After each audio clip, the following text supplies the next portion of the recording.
Welcome to the Retrospect Lounge. This is a top 10 and review show that covers entertainment that's usually anything but current or trending. It's basically a web show revisiting my nostalgia of the past. And yeah, this includes movies, video games, television, and other entertainment forms. It's pretty awesome. Each episode will basically cover a topic that is about something that's near and dear to my heart. It holds a special place whether that be positively or negatively. Anyway, this is the third episode of the Retrospect Lounge. Roll it.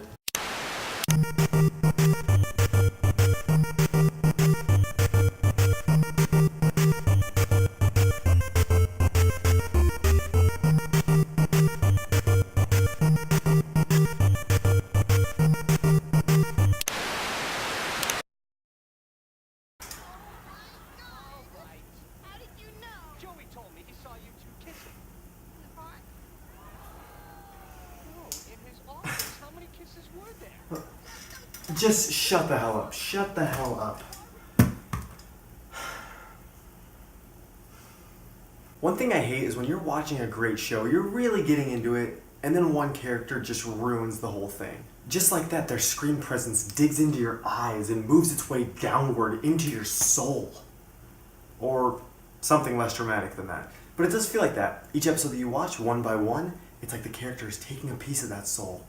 Another piece, another piece, another piece. Until you're like me and you're dead inside. Anyway, there are a lot of simply dumb or annoying characters in great TV shows. It's unfortunate when a show can almost be ruined because the character just doesn't bring any value, weight, or even slight entertainment to what you're watching. It gets me thinking. I've decided, we're going to talk about it. Time for a list of the top 10 worst characters in good TV shows. Also, obviously, this video will be filled with spoilers. You've been warned. Number 10. Kim from 24.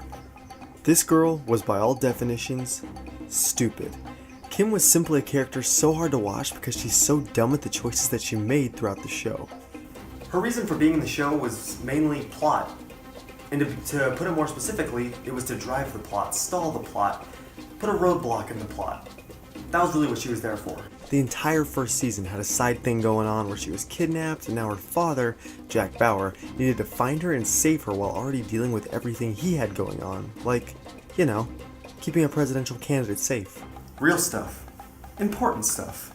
Although she made dumb choices in the first season, season 2 Kim was really the worst, and it almost made the plot for such a fantastic season pretty unwatchable, which ultimately has to be why she was just sort of thrown to the side come season 3. Though this was also the season where the most unbelievable event happened to her character. She got a job at CTU, also known as the Counterterrorism Unit. First of all, why? Second of all, how the fuck? Her position in this show just created a lot of problems. Every other episode something would happen and Jack is just over here all like, "Damn it Kim, I don't have time for your shit right now." Something kind of funny about the show is how so many characters were killed off over the years during its run, yet somehow Kim always managed to stay alive. Everything from nuclear bombs to being trapped with a cougar. Yeah, she gets caught in a cougar trap. What was even the point of that scene again? Remember when the show was on TV and you discuss every element with your friends, shootouts, nuclear conspiracies, interrogations, a cyber attack, the deadly virus seized by the Mexican drug cartel, an assassination attempt on the president's life? Oh yeah, and a fucking cougar. But she survived it. So, yeah. Huh. Maybe we're really not giving her enough credit. I mean, many smart, great, likable characters die and she lives. Alright, that does make sense, and I'll tell you why. She was hot as hell. Next, number 9, ScrappyDoo from ScoobyDoo and ScrappyDoo. Now sure, Scrappy appeared in other series in this franchise as well as the ScoobyDoo movie, which we're not talking about for obvious reasons. But for this spot on the list, we're focusing on his character in the cartoon series that revolved around Scoob and Scrap. One thing I will say about the movie released in 2002 though, is what the hell even was Scrappy in that movie? Roar. And when I find him, I'll give him a good dose of puppy power! All I remember is that he was a pissing, whiny, super serum taking, soul sucking puppy pretending to be Mr. Bean. Yeah. Anyway, I feel like this spot on the list doesn't even need explaining. I mean, just look at the smug little shit. Come on, you old devil bear! We'll splat ya! Oh, don't you give me that. I'll fuck you right up. Okay, so the addition of Scrappy to the ScoobyDoo franchise was supposed to help spike poor ratings that ScoobyDoo shows of the time were facing. ABC threatened cancellation and they needed to bring in a new element to spike everything up. And so all we got was this little monster. Is he even a puppy or just a small dog? I don't know. All we got out of him was cheap quips and some catchphrases. The most notable one was this. Puppy power! Oh, okay. So he is a puppy. Also, that catchphrase is so bad that I'd almost take this over that any day. Just watch. No can do'sville, baby doll. Yeah. What was an attempt to help poor ratings made it even worse, as the large majority of audiences had zero interest in this annoying character, which ultimately led to the show's cancellation after only one season. Number 8. Nikki and Paulo from Lost. This sci-fi mystery adventure series was full of compelling characters with intriguing backstories and interesting plot lines, and then you had these two. After several main characters were killed off throughout season 2 and Jack, Kate, and Sawyer were all kidnapped by the others in the finale of the second season, both ABC and the writers thought it'd be a good time to bring in 2 new characters. Now that wouldn't have been too bad, of course. I mean, the way that the tail section survivors were brought into the show was great. I welcome new cast members to a TV show. But it was the way that it was executed. They were introduced as if they had been part of the group of fuselage survivors since the beginning. That was such a poor move. Jack's gone? I don't understand. Okay, when were you planning on telling us this, Hurley? Maybe as soon as you decide to randomly appear on this island. So like, now dude. We were given 2 uninteresting characters who brought nothing but eye candy to the few episodes that they were in. They were always just kind of there. They were so unimportant that we literally get no details on them at all in the Lost Encyclopedia. My parents wrote more about me in my yearbook end piece for senior year of high school than these poor souls got written about them in a character backstory page for a show that had over 120 episodes. That's sad. Their final episode was titled Expose. This is where we saw both their backstory and their end. A strange thing, really. This episode is often considered to be one of the worst episodes of the entire show, among a season that was filled with quite a bit of, well, filler. Why do they care about these diamonds so much? I don't know, and I don't give a shit. There was a similar episode where we saw the backstories of Rose and Bernard, 2 other pretty small characters on the show who didn't really do much, but the only difference is that they were at least likable and had something going on in their backstories. For Nikki and Paulo, their death was sadly the most interesting part about them. Buried alive. Razzle. Frickin' dazzle. Number 7. Andrea from The Walking Dead. Beth nearly took this spot, but overall, as whiny and useless as she was, Andrea was 100 times worse. If you've seen and remember early seasons of The Walking Dead, then you know exactly what I'm talking about. The crazy thing is that in the comics, she's amazing. One of the best and smartest characters there. But here, she's dumber than Special Officer Doofy and Butthead's long-lost son. How would that even be possible? I have no clue. Now to be fair, she wasn't horrible in the first season, but she started her decline shortly after, and by the middle of the 3rd season, we were done with her. While most of the other characters in the show were doing meaningful things for the group in this post-zombie apocalypse world that they all live in, she was just there, whining. Look, I get it, the world is shit, but how about you do something for your own survival, accept the terms, and most of all, stop killing everyone else's vibe as they try to help. Fans and critics were not happy with the way her character was turning out, especially in relation to the comics. She was not only annoying and useless, but she was a bitch. She eventually met her fate in the season 3 finale, and I can't say she didn't have it coming for her. I mean, come on, she trusted and confided with the governor a little too much if you ask me. I mean, she even fooled around with this evil dude and didn't protect her group from him at all, so it was only a matter of time before he picked her off. Number 6. Screech from Saved by the Bell.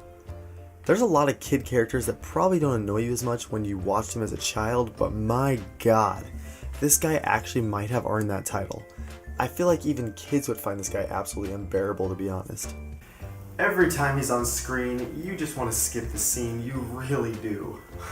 This loudmouthed, annoying kid is a geek. Sure, but he's so much more than that every time you have to listen to his squeaky voice. My way, lady with a baby!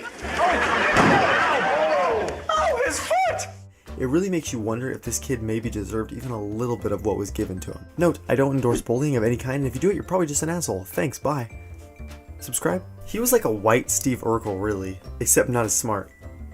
Or funny. He was just there to annoy us, and the rest of the characters. You'd think they might have ditched his character after the first season. But no. Not just the second season either. Not just the third.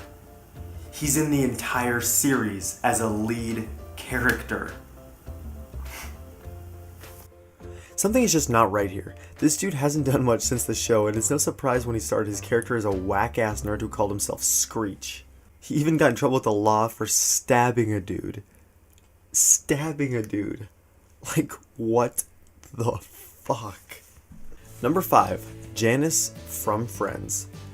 I really don't want to talk about her. I don't even want to think about her. Janice? Oh my God! First off, her laugh is probably the most annoying and worst thing I've ever heard come out of a human being.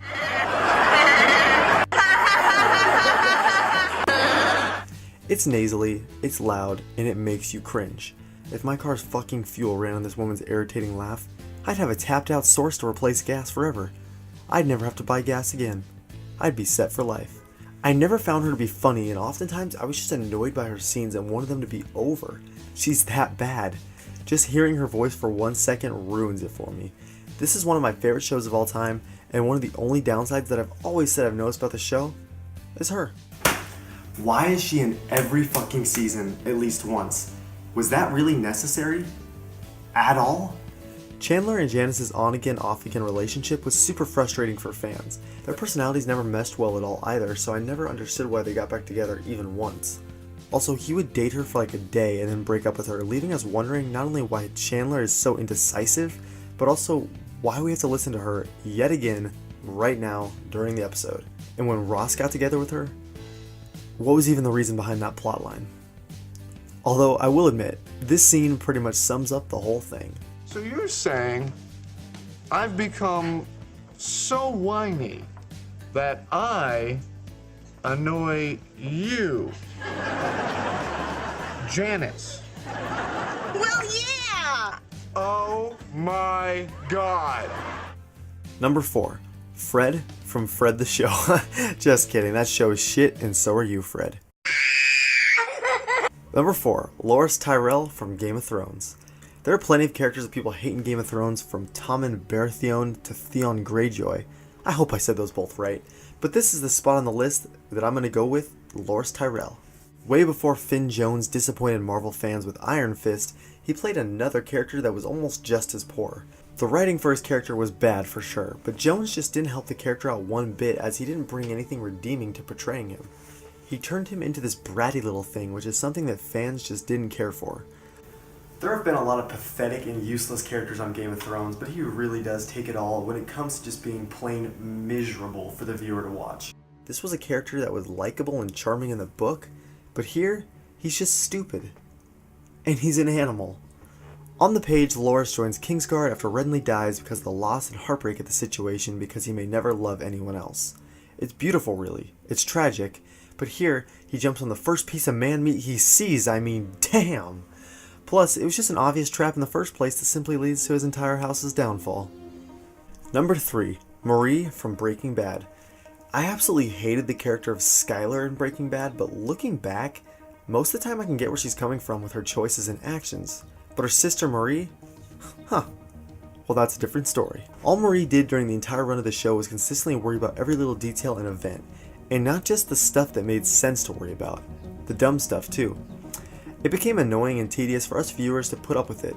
Every scene she's in, she never shuts her whore mouth, giving off every little concern.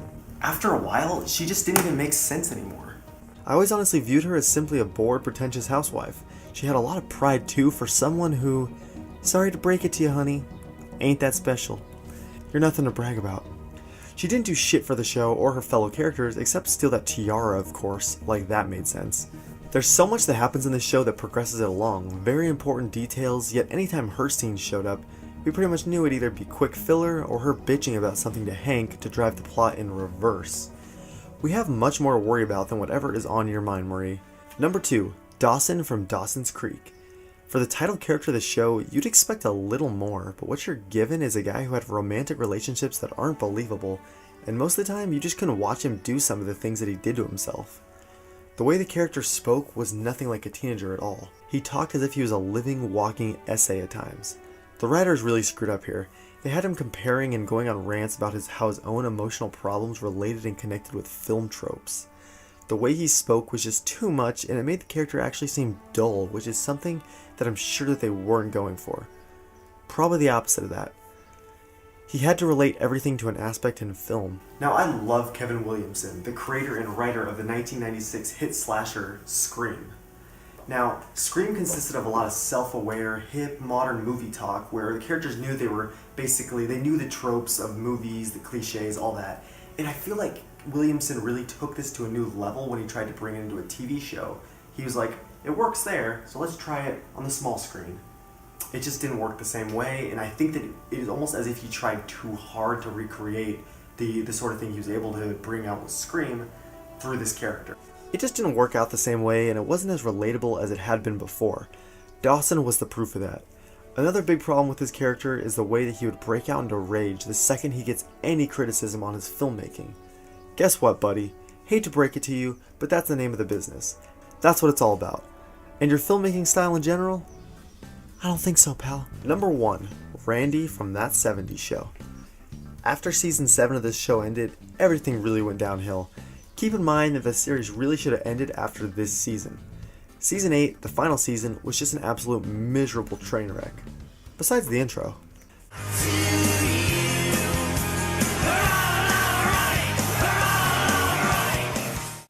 See?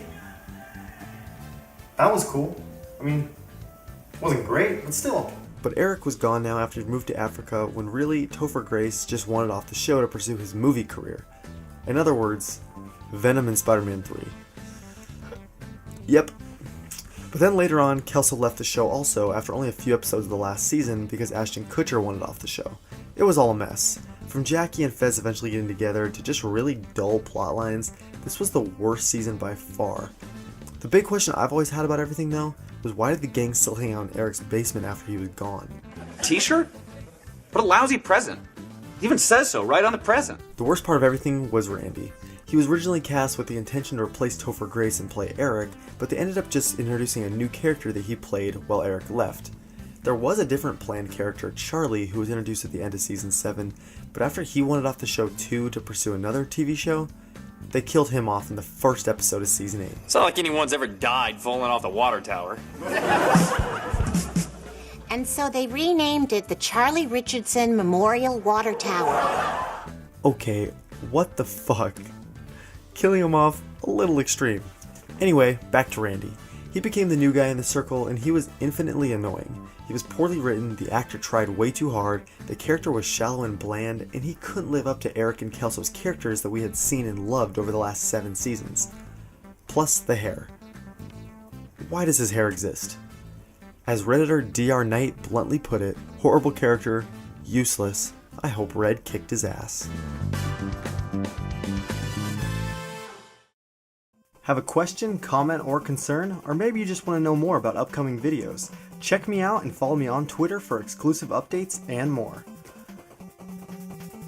Hello everybody, thank you for watching the newest episode of the Retrospect Lounge. If you missed the first 2 episodes in the series, check those out. Click the video on the left to see my list of the top 10 best video games based on movies. It's pretty awesome. On the right is the second episode, a video game review of the movies on PC.